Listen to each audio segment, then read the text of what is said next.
అందరికీ నమస్కారం. మరదలు పిల్ల 7వ భాగానికి స్వాగతం. గత భాగంలో మనం ఒక ఉత్కంఠభరితమైన మలుపు చూశాం. బారసాల వేడుకలో దీప కార్తిక్ నిజ స్వరూపాన్ని బట్టబయలు చేసింది. ఆ అవమానాన్ని, కార్తిక్ అన్న మాటల్ని తట్టుకోలేక నిండు గర్భిణి అయిన లావణ్య స్పృహ తప్పి పడిపోయింది. హాస్పిటల్ కారిడార్లో చావు బతుకుల మధ్య ఉన్న లావణ్య ప్రాణాలతో బయటపడుతుందా? ఆమె కడుపులో ఉన్న బిడ్డ పరిస్థితేంటి? కార్తిక్ కోరుకున్నట్టే ఆ బిడ్డ చనిపోవాలా, లేక ఒక కొత్త శక్తి ఉద్భవించబోతుందా? ఇక ఆలస్యం చేయకుండా కథలోకి వెళ్దాం. ఆపరేషన్ థియేటర్ బయట నిశ్శబ్దం భయంకరంగా ఉంది. అనన్య గోడకు ఆనుకుని ప్రార్థిస్తోంది. దీప అటూ ఇటూ తిరుగుతూ టెన్షన్గా ఉంది. కార్తిక్, జానకమ్మ మాత్రం వారి ముఖాల్లో భయం కంటే విసుగు ఎక్కువగా కనిపిస్తోంది. ఏంట్రా ఇది? ఎంతసేపు? నా అనన్య కొడుకు బారసాల ఎంత ఘనంగా జరగాల్సింది. ఆ దరిద్రపు గొట్టిది ఫంక్షన్ మధ్యలో పడిపోయి మనల్ని ఇలా ఆస్పత్రి పాలు చేసింది. ఇక్కడేమో దోమలు కొడుతున్నాయిరా. నా కర్మ అమ్మా, అంతా ఆ దీప వల్లే. అందరి ముందు నన్ను దోషిని చేసింది. ఇప్పుడు ఈ లావణ్య హాస్పిటల్ బిల్లులు ఎవరు కట్టాలి? నా తల ప్రాణం తోకకొస్తోంది. దీప కోపంగా వారి దగ్గరకొచ్చి, మీకు మనుషుల ప్రాణాల కంటే దోమకాట్లు, బిల్లులే ఎక్కువగా కనిపిస్తున్నాయా? లోపల ఒక ప్రాణం కొట్టుబెట్టాడుతోంది. అది మీ ఇంటి మనిషి. మీ బిడ్డకు తల్లి కాబోతుంది. ఏయ్, నువ్వు మాట్లాడకు. అసలు ఈ రచ్చ అంతటికీ కారణం నువ్వే. నువ్వు ఆ చీర గొడవ తేకపోయుంటే ఈ పాటికి నేను ఇంట్లో ప్రశాంతంగా పడుకునేవాడిని. అనన్య కళ్ళు తెరిచి చాలా గంభీరంగా, శాంతత, ఒక గర్భిణిని ఏడ్పించి అవమానించి నువ్వు ప్రశాంతంగా పడుకుంటావా కార్తీక్? అసలు నీకు నిద్రెలా పడుతుంది? అనన్య, నువ్వు కూడా నన్నంటున్నావా? నేను నీ భర్తని, నీ కొడుకు తండ్రిని. పోనీలేరా కార్తీక్, అనన్య అమాయకురాలు. దాని చెల్లెలు కదా, ఆ మాత్రం బాధుంటుంది. కాని లోపల లావణ్య బతికినా చచ్చినా పర్లేదు. ఆ కడుపులో ఉన్న పీడపోతే చాలు. మళ్ళీ ఇంకో వారసుడు వస్తే ఆస్తి పంపకాలు తలనొప్పి. సరిగ్గా అప్పుడే డాక్టర్ బయటకొచ్చారు. డాక్టర్, లావణ్య ఎలా ఉంది? డోంట్ వరీ, తల్లి ప్రాణానికి ప్రమాదం తప్పింది. బీపీ కంట్రోల్లోకి వచ్చింది. మరి బిడ్డ? బిడ్డ పోయింది కదా డాక్టర్. డాక్టర్ ఆశ్చర్యంగా కార్తిక్ వైపు చూసి, పోవడమా? లేదు మిస్టర్ కార్తిక్, బిడ్డ చాలా ఆరోగ్యంగా ఉంది. కంగ్రాట్స్, మీకు ఆడపిల్ల పుట్టింది. ఈ మాట వినగానే అక్కడ 2 రకాల రియాక్షన్స్ వచ్చాయి. అనన్య, దీప ముఖాల్లో ఆనందం, కార్తిక్, జానకమ్మ ముఖాల్లో అసహ్యం. జానకమ్మ నొసలు చిట్లించి, ఆడపిల్ల? చీచి, ఇంత రచ్చ జరిగి ఇంత ఖర్చు పెడితే పుట్టింది ఆడపిల్ల. మన వంశానికి ఇది అరిష్టంరా. ఇప్పటికే ఆ తల్లి ఒక శని, ఇప్పుడు కూతురు కూడానా? Doctor, are you sure? ఆడపిల్లేనా? అవును మిస్టర్ కార్తీక్, లక్ష్మీదేవి లాంటి అమ్మాయి పుట్టింది. సంతోషించాల్సింది పోయి ఇలా మొహాలు పెట్టారేంటి? పేషెంట్ను రూమ్కి షిఫ్ట్ చేస్తున్నాం, వెళ్ళి చూడండి అని చెప్పి డాక్టర్ వెళ్ళిపోయాడు. చూసావా అత్తయ్య, నువ్వు వద్దనుకున్నా ఆ దేవుడు లావణ్యకు తోడుగా ఒక ఆడపిల్లను పంపించాడు. ఇది అరిష్టం కాదు, అదృష్టం. నా బొంద, ఇంటికి రానియవే, ఆ తల్లి కూతుళ్లను ఆరబెట్టి పిండుతాను. లావణ్య మెల్లగా కళ్ళు తెరిచింది. లక్కీ, స్పృహ వచ్చిందా? అక్కా, నా బిడ్డ, నీ కూతురు మహాలక్ష్మిలా ఉంది. లావణ్య కష్టపడి లేచి, ఆడపిల్ల అక్కా? అవును లక్కీ, ఎందుకు, నీకిష్టం లేదా? ఇష్టం లేకపోవడం ఏంటక్కా? నా ప్రాణం.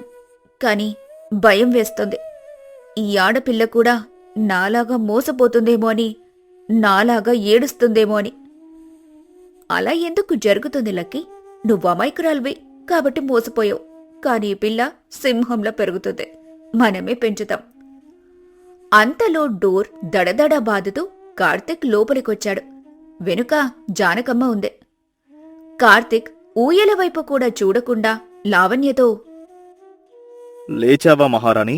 నీ వల్ల ఎంత బిల్లయిందో తెలుసా? 15,000.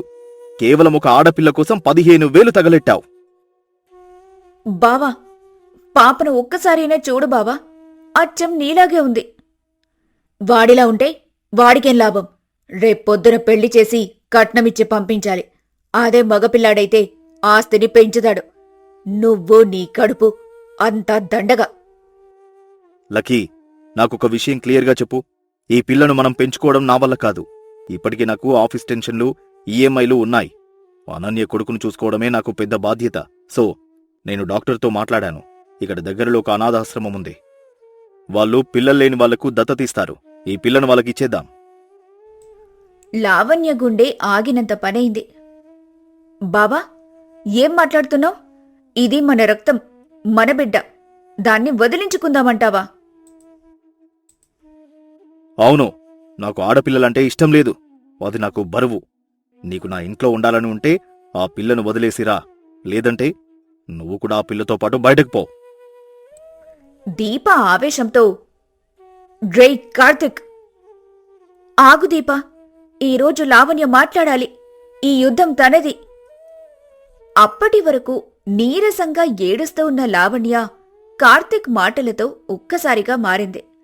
ఒక తల్లి తన బిడ్డను కాపాడుకోవడానికి ఎంత దూరమైనా వెళ్తుంది అంటారు.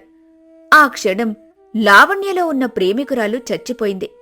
తల్లి నిద్రలేచింది. ఆమె నెమ్మదిగా మంచం దిగింది. నొప్పులు ఉన్నా సరే నిటారుగా నిలబడింది. లావణ్య చాలా గంభీరమైన స్వరంతో, మిస్టర్ కార్తిక్. ఆ పిలుపుతో కార్తిక్ ఉలిక్కిపడ్డాడు. బావా అని కాకుండా పేరు పెట్టి పిలవడంతో ఆశ్చర్యపోయాడు. ఏంటి? నా కూతురు నీకు బరువా? 15,000 బిల్లు నీకు నష్టమా? ఛీ! ఇన్నాళ్ళు నిన్ను ప్రేమించినందుకు, నిన్ను నమ్మి నా అక్కను మోసం చేసినందుకు ఆ దేవుడు నాకు సరైన శిక్షే వేశాడు. నీలాంటి నీచుణ్ణి భర్తగా పొందడమే నాకు పట్టిన దరిద్రం. లక్కీ, నోరు అదుపులో పెట్టుకో. నువ్వు అదుపులో పెట్టుకో. ఇన్నాళ్ళు బావా బావా అని నీ కాళ్ల దగ్గర పడుంటే బానిస అనుకున్నావా? నా కూతుర్ని అనాథాశ్రమంలో వేయటానికి నువ్వెవడివి? దాన్ని 9 నెలలు మోసింది నేను, కనింది నేను. అది నా బిడ్డ, కేవలం నా బిడ్డ. నీలాంటి తండ్రి నీడ సోకితే అది కూడా కలుషితమైపోతుంది. అందుకే నా కూతురికి తండ్రి లేకపోవడమే మంచిది. ఏమే, ఎంత పొగరే నీకు? మొగుణ్ణి పట్టుకొని నీచుడు అంటావా? బయటకు పోతావా? పో. కాని ఆ తాలిబొట్టు తీసిచ్చేసిపో. అది నా కొడుకు సంపాదన. ఇదిగో తీసుకో. దీనికి విలువ ఎప్పుడో పోయింది. ఎప్పుడైతే నువ్వు నా అక్కను మోసం చేసి నాతో తిరిగావో, ఎప్పుడైతే నన్ను మోసం చేసి దీపతో తిరిగావో, అప్పుడే దీని విలువ పోయింది. ఇది కేవలం ఒక బంగారు ముక్క అంతే. తీసుకో, అమ్ముకో. ఆ డబ్బుతో నీ ఈగోని సాకుకో. కార్తిక్ అవమానంతో రగిలిపోతూ, గెట్ అవుట్! ఇప్పుడే నా కళ్ళ ముందు నుంచి పో. మళ్ళీ నా ఇంటి గడప తొక్కకు. సంతోషంగా వెళ్తాను. కాని ఒక్క విషయం గుర్తుపెట్టుకో కార్తిక్. ఈరోజు నీకు ఆడపిల్ల పుట్టిందని బాధపడుతున్నావు కదా? ఏదో ఒకరోజు నీకు కనీసం మంచినీళ్లు ఇవ్వడానికి కూడా ఎవ్వరూ లేనప్పుడు ఇదే ఆడపిల్ల గుర్తొస్తుంది. అప్పుడు నువ్వు ఏడ్చినా నీ కన్నీళ్లు తుడవడానికి నా కూతురు రాదు. ఇది నా శపథం. లావణ్య బిడ్డను ఎత్తుకొని డోర్ వైపు నడిచింది. కార్తిక్, జానకమ్మ విజయగర్వంతో నవ్వుకున్నారు. శని వదిలిపోయింది అనుకున్నారు. అప్పుడు అనన్య లావణ్య వెనుక నడవటం మొదలుపెట్టింది. జానకమ్మ కంగారుగా, అనన్య, నువ్వెక్కడికెళ్తున్నావు? అదంటే బయటకు పోతుంది. నువ్వు లోపలికి రా. అనన్య వెనక్కి తిరిగి, అత్తేగారు, ఒక ఆడదాన్ని ఏడిపించి ఇంకో ఆడదాన్ని వద్దనుకున్న మీ ఇంట్లో ఆడవాళ్లు ఎలా బతుకుతారు? మీకు కావాల్సింది నా కొడుకు కాదు, వాడి రూపంలో ఉన్న అహంకారం. అనన్య, పిచ్చి పనులు చేయకు. వాడు నా వారసుడు. వాడికి ఈ ఆస్తి మొత్తం చెందుతుంది. వాడిని తీసుకుని వెళ్తే రోడ్డున పడతావు. ఆస్తుల కోసం మనుషులుగా బతకడం మానేలేం కార్తిక్. నా కొడుకు రేపు పెద్దయ్యాక మా నాన్న ఆడపిల్ల పుట్టిందని సొంత కూతుర్ని గెంటేశాడని తెలిస్తే వాడు నిన్ను అసహ్యించుకుంటాడు, లేదా వాడు కూడా నీలాగే ఒక రాక్షసుడిలా తయారవుతాడు. నా కొడుకును రాక్షసుడిగా పెంచడం నాకిష్టం లేదు. వాడికి ఆస్తి లేకపోయినా పర్లేదు, సంస్కారముంటే చాలు. అనన్య, నువ్వు వెళ్ళడానికి వీల్లేదు. నేను కేసు పెడతాను. దీప మధ్యలో వచ్చి వ్యంగ్యంగా, కేసా? దేనిమీద పెడతావు కార్తిక్? గృహహింస మీద, అక్రమ సంబంధం మీద, శిశువును పరిత్యజించడం మీద? నీ మీద ఎన్ని కేసులు మేమే పెట్టగలం. నువ్వొక్క కేసు పెడితే మేము 10 పెడతాం. నీ ఉద్యోగం, పరువు, ఆస్తి అన్నీ పోతాయి. నీకు అది కావాలా, లేక మర్యాదగా మమ్మల్ని పోనిస్తావా? కార్తిక్ దీప మాటలకు భయపడి నోరు మూసుకున్నాడు. ఆ హాస్పిటల్ కారిడార్లో కార్తిక్, జానకమ్మ ఒంటరిగా ఓడిపోయిన వారిలా నిలబడిపోయారు. ఎదురుగా 3 అక్క చెల్లెళ్ళు. ఒకరు బాధ్యత గల తల్లిగా, మరొకరు గుణపాఠం నేర్చుకున్న కొత్త తల్లిగా, ఇంకొకరు వారికి అండగా నిలిచిన శక్తిగా. తలెత్తుకొని నడుచుకుంటూ బయటికి వెళ్లారు. సూర్యుడు ఉదయిస్తున్నాడు. ఆ కిరణాలు వారి ముఖాల మీద పడుతున్నాయి. అది ఒక కొత్త జీవితానికి ఆరంభం. అక్కా, నువ్వు నా కోసం ఇంత త్యాగం చేశావా? బాబు ఆస్తిని వదులుకున్నావా? సంపాదిస్తే ఆస్తి మళ్లీ వస్తుంది లావణ్య, కాని పోగొట్టుకున్న ఆత్మగౌరవం మళ్లీ రాదు. మనం 3 ఉన్నాం. మనం కష్టపడదాం, బతుకుదాం, సంతోషంగా బతుకుదాం. ఎస్, మరదల పిల్ల కదా ఇక్కడితో అయిపోలేదక్కా, ఇప్పుడే మొదలైంది. ఇది మహిళా శక్తి కదా. అలా కార్తిక్ అహంకారం ఆ 3 ఆడవాళ్ల ఆత్మవిశ్వాసం ముందు ఓడిపోయింది. ఒంటరిగా మిగిలిన కార్తిక్, జానకమ్మల పరిస్థితి ఏమవుతుంది? ఆ 3 అక్కా చెల్లెళ్ళు సమాజంలో ఎలా బతుకుతారు? ఒకవేళ కార్తిక్ మళ్లీ వాళ్ల జీవితాల్లోకి రావడానికి ప్రయత్నిస్తే? మీ కోరిక మేరకు వారి తర్వాతి జీవితం గురించి తెలుసుకోవాలనుకుంటే పార్ట్ 8 కావాలని కామెంట్ చేయండి. ఈ కథ మీకు నచ్చినట్లయితే లైక్ చేసి షేర్ చేయండి.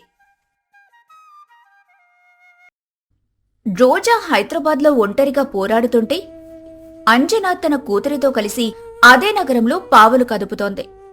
రహస్య సాక్షి ప్రొఫెసర్ రఘునాథ్ను పట్టుకోవడానికి 2 పక్షాలు వ్యూహాలు పన్నుతున్నాయి. రోజాకు తెలిసిన నిజం ప్రకారం రఘునాథ్ పౌర్ణమి రోజున సాయిబాబా గుడికొస్తాడు.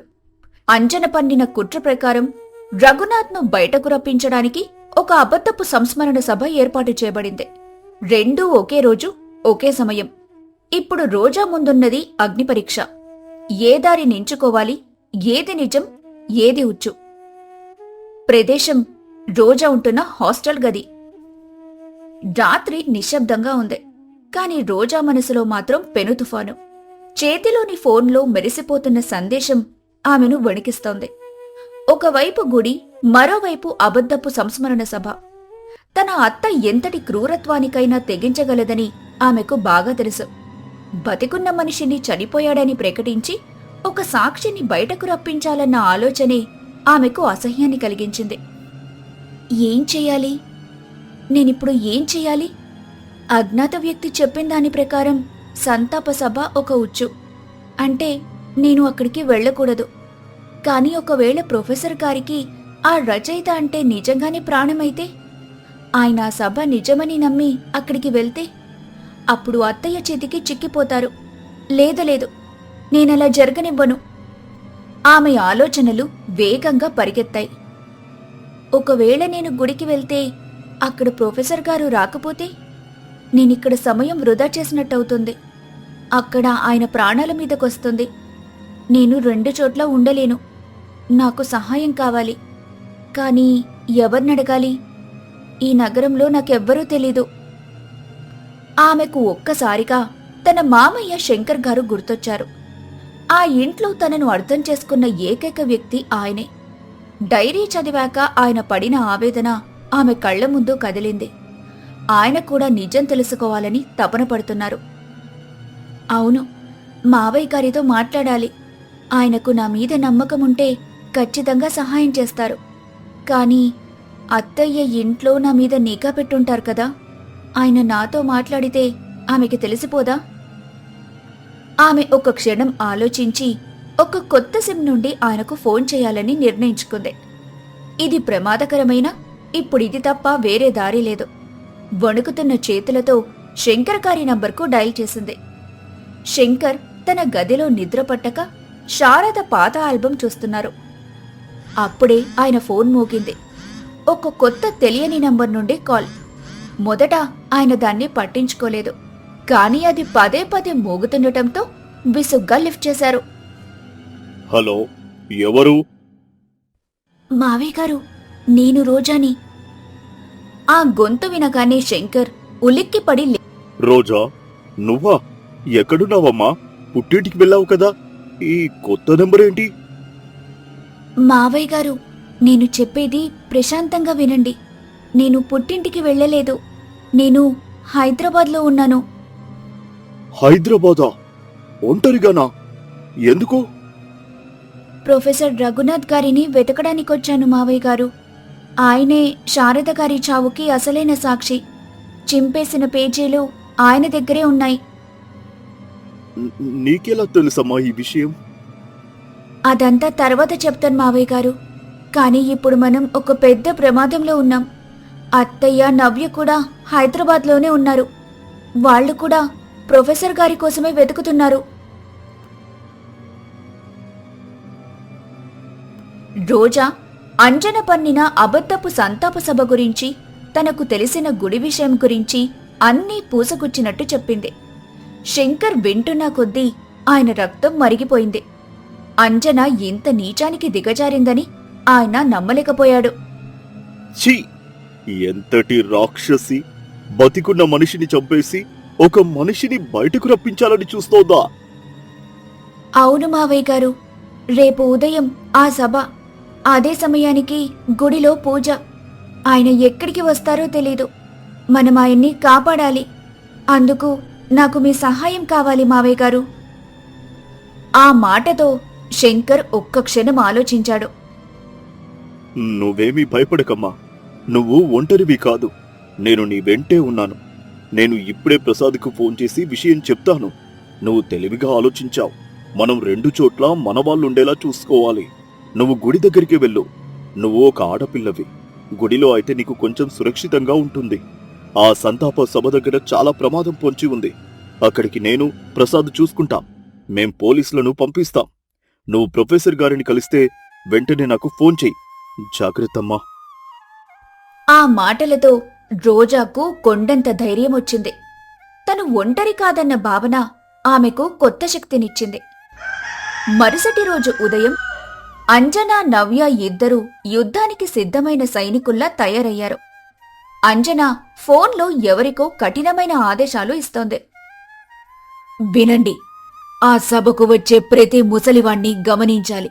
ఫోటోలో ఉన్నవాడిలా అనిపిస్తే వాడిని బయటకు లాక్కురండి. వాడు అరవడానికి, గొడవ చేయడానికి ప్రయత్నిస్తే వాడి నోరు మూయించండి. వాడు మనతో సహకరిస్తే సరే, లేదంటే వాడి కథ అక్కడే ముగించేయండి. పని నీట్గా జరగాలి. ఏ ఒక్క సాక్ష్యం ఉండకూడదు. మమ్మీ, మన వాళ్ళ 5 సభ బయట, 5 లోపలుంటారు. ప్రతి ఎగ్జిట్ దగ్గర మన మనుషులుంటారు. వాడు ఈగలా కూడా తప్పించుకోలేడు. మరి ఆ గుడి సంగతో? ఒకవేళ వాడు గుడికి వెళ్తే? డోంట్ వరీ మమ్మీ, నేను ముందే ఆలోచించాను. మన వాళ్లలో 2 ఆ సాయిబాబా గుడి దగ్గర కూడా ఉంచాను. వాళ్లకి కూడా ఫోటో ఇచ్చాను. ఒకవేళ వాడక్కడ కనిపిస్తే వాళ్ళు వాణ్ణి ఫాలో అవుతారు. వాడు ఎక్కడికి వెళ్తున్నాడో మనకు లైవ్ లొకేషన్ పంపిస్తారు. We have all bases covered. నా కూతురువని నిరూపించుకున్నావు. ఆ రోజా గాని, వాడిని కాపాడాలని చూసే ఏ శక్తిగాని మనల్ని ఆపలేదు. ఈ రోజుతో ఈ కథకు ముగింపు పలకాలి. తల్లి కూతుర్లిద్దరూ విజయగర్వంతో ఒకరినొకరు చూసుకొని తమ ఉచ్చును బిగించడానికి బయలుదేరారు. ఒక చిన్న కమ్యూనిటీ హాల్లో అబద్ధపు సంతాప సభకు ఏర్పాట్లు జరిగాయి. రచయిత శ్రీకాంత్ శర్మ గారి పెద్ద ఫోటోకు దండవేసి ఉంది. అక్కడక్కడా 10-15 మంది మాత్రమే కూర్చొనున్నారు. వాళ్లందరూ నవ్య పెట్టిన కిరాయి మనుషులే. అంజనా, నవ్య ఒక కార్లో హాల్కు కొంచెం దూరంలో ఆగి లోపల ఏం జరుగుతుందో తమ మనుషుల ద్వారా తెలుసుకుంటున్నారు. వాళ్లల్లో చెప్పలేని ఉత్కంఠ.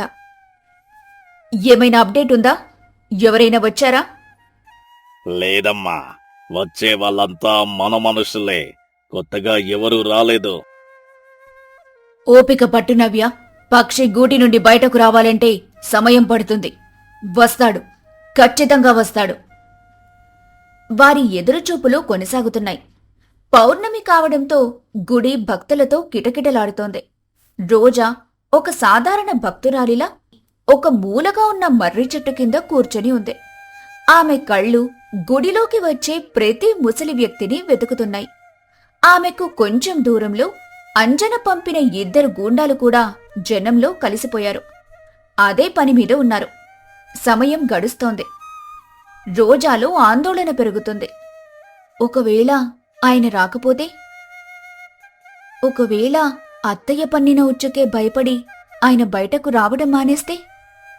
ఆమె దేవుడికి దండం పెట్టుకుంటూ, బాబా, దయచేసి ఆయన్ని ఇక్కడికి పంపించు, ఆయనకు ఏ ఆపద రాకుండా చూడు అని ప్రార్థిస్తోంది. అప్పుడే ఆమె కళ్ళు ఒక వ్యక్తి మీద నిలిచాయి. భయపడుతున్నట్టుగా అటూ ఇటూ చూస్తూ ఒక వృద్ధుడు గుడిలోకి అడుగుపెట్టాడు. ఫోటోలో చూసిన ముఖమే. ఆయనే ప్రొఫెసర్ రఘునాథ్. రోజా గుండె ఒక్కసారిగా వేగంగా కొట్టుకుంది. ఆమె లేచి నిలబడబోయింది. కాని అదే సమయంలో ఆ 2 గూండాలు కూడా ఆయన్ని గుర్తించి ఆయన వైపు నెమ్మదిగా కదలటం ఆమె గమనించింది. అయ్యో, వాళ్ళాయన్ని చూశారు. నేనిప్పుడు ఆయన దగ్గరికి వెళ్తే నన్ను కూడా చూస్తారు. ఇద్దరిని పట్టుకుంటారు. ఏం చెయ్యాలి? అప్పుడు రోజా మెదడు చురుగ్గా పనిచేసింది. ఆమె వెంటనే తన ఫోన్ తీసి మావయ్య శంకర్కు మెసేజ్ పెట్టింది. ఆయన గుడిలోనే ఉన్నారు, కాని అత్తయ్య మనుషులు కూడా ఇక్కడే ఉన్నారు. వాళ్ళు ఆయన్ని చుట్టుముడుతున్నారు. నేనిప్పుడు బయటపడలేను. ఏదైనా చెయ్యండి. మరోవైపు శంకర్, ప్రసాద్ ఇద్దరూ కార్లో సంతాప సభ వైపే వెళ్తున్నారు. వాళ్లకి రోజా మెసేజ్ రాగానే కార్ని వెనక్కి తిప్పారు. గుడి దగ్గర ఉన్న పెట్రోలింగ్ యూనిట్ ను వెంటనే అప్రమత్తం చేయండి. అక్కడ అనుమానాస్పదంగా ఉన్న 2 వ్యక్తులను అదుపులోకి తీసుకోమని చెప్పండి, త్వరగా. ఇక్కడ గుడిలో ఆ గూండాలు రఘునాథ్ దగ్గరికి చేరుకున్నారు. వాళ్లల్లో ఒకడు, ఏంటి సారు, దేవుడి మీద భక్తి ఎక్కువైనట్లుంది. మాతో పాటు పోలీస్ స్టేషన్ వరకు రావాలి. రఘునాథ్ భయంతో వణికిపోయాడు. నేనేం చేశాను అని నసుగుతున్నాడు. అదేంటో అక్కడికి వచ్చాక తెలుస్తుందిలే, ముందు నడు. వాళ్ళు ఆయన్ని బలవంతంగా బయటకు లాక్కెళ్తుండగా రోజాకి ఏం చేయాలో తెలియక నిస్సహాయంగా చూస్తోంది. ఆమె కళ్ళల్లో నీళ్లు తిరుగుతున్నాయి. అప్పుడే గుడి బయట పోలీస్ జీప్ సైరన్ మోగింది. ఆ శబ్దానికి ఆ గూండాలు 2 ఉలిక్కిపడ్డారు. పోలీసులు తమ వైపే వస్తున్నారని గ్రహించి వాళ్లు రఘునాథ్ను అక్కడే వదిలేసి జనం మధ్యలో కలిసిపోయి పారిపోయారు. పోలీసులు వచ్చి భయంతో వణుకుతున్న రఘునాథ్ని పక్కకు తీసుకుని వెళ్లి మంచినీళ్లు ఇచ్చారు. రోజా ఊపిరి పీల్చుకుంది. అమ్మయ్యా, ఆయన సురక్షితంగా ఉన్నారు అని మనసులో అనుకుంది. ఇక కొద్దిసేపటికే శంకర్, ప్రసాద్ అక్కడికి చేరుకున్నారు. పోలీసులు వాళ్లకు సలాం చేశారు. శంకర్ పరుగున వెళ్లి రఘునాథ్ను పట్టుకున్నాడు. రఘునాథ్ గారు, నేను శంకరును. శారదా. ఆ పేరు వినగానే రఘునాథ్ కళ్లల్లో నీళ్లు తిరిగాయి. నన్ను క్షమించండి సార్, నేను శారదని కాపాడుకోలేకపోయాను. ఆ రాక్షసి నన్ను, నా కూతురిని చంపేస్తారని బెదిరించింది. అందుకే ఇన్నాళ్ళు భయంతో బతికాను. అదే సమయంలో సంతాప సభ దగ్గర ఉన్న నవ్యకు గూండాల నుంచి కాలొచ్చింది. మేడం, వాడు గుడి దగ్గర దొరికాడు, కాని ఎవరో పోలీసులకు సమాచారం ఇచ్చారు. వాళ్ళు వచ్చి వాడిని తీసుకెళ్లారు. మేం త్రుటిలో తప్పించుకున్నాం. వాట్? పోలీసులెలా వచ్చారు? ఆమె వెంటనే తల్లికి విషయం చెప్పింది. అంజన ముఖం పగతో, ఓటమితో నల్లగా మారిపోయింది. రోజా, ఇదంతా ఆ రోజా పని. దాని వెనుక ఎవరో ఉన్నారు. ఎవరో పెద్దవాళ్లే ఉన్నారు. అందుకే పోలీసుల సహాయం దొరుకుతుంది. వాళ్ళు వాడిని మనకంటే ముందే చేరుకున్నారు. ఇప్పుడు వాడు నోరు విప్పితే మన కథ ముగిసిపోతుంది. గుడి దగ్గర రోజా నెమ్మదిగా వాళ్ల దగ్గరికొచ్చింది. శంకర్ ఆమెను రఘునాథ్కి పరిచయం చేశాడు. ఈ అమ్మాయి రోజా, నా కోడలు. శారదకు న్యాయం జరగాలని ఒంటరిగా పోరాడుతోంది. రఘునాథ్ రోజా వైపు కృతజ్ఞతగా చూశాడు. నీలో నాకు శారదమ్మ కనిపిస్తోందమ్మా. అదే ధైర్యం, అదే నిజాయితీ. నేను ఇక భయపడను. నా దగ్గర ఆ చింపేసిన పేజీలు భద్రంగా ఉన్నాయి. ఆ రోజు రాత్రి ఏం జరిగిందో అక్షరం పొల్లుపోకుండా అందులో రాసి ఉంది. ఆ మాట వినగానే రోజా శంకర్ ముఖాల్లో ఆశ చిగురించింది. ప్రసాద్ ముఖంలో ఒక పోలీస్ అధికారికుండే గంభీరత కనిపించింది. రఘునాథ్ గారు, మీరు మాతో రావాలి. మీకు పూర్తి రక్షణ కల్పించే బాధ్యత నాది. మీరు కోర్టులో సాక్ష్యం చెప్పాలి. నేను సిద్ధం. నేను ఏ శిక్షకైనా సిద్ధం. ఇన్నాళ్ళు నిజాన్ని దాచిపెట్టిన పాపానికి ప్రాయశ్చిత్తం చేసుకుంటాను. కాని వాళ్ల ఆనందం ఎంతోసేపు నిలవలేదు. వాళ్లు మాట్లాడుకుంటూ ఉండగాని కొంచెం దూరంలో ఆగి ఉన్న ఒక పాత వ్యాన్ నుండి వ్యక్తులు వేగంగా కిందికి దిగి వాళ్లు నేరుగా రఘునాథ్ వైపే వస్తున్నారు. తరువాత ఏం జరిగిందో గడుసు వత్త 8వ భాగంలో చూద్దాం. అన్నట్టు మా వీడియో గనుక మీకు నచ్చితే లైక్ చేసి, కామెంట్ చేసి, షేర్ చేయండి. అంతేకాదు, రోజా టీవీ తెలుగు ఛానల్ని ఇప్పటి వరకు సబ్స్క్రైబ్ చేసుకోకపోతే లేట్ చేయకుండా ఇప్పుడే సబ్స్క్రైబ్ చేయండి.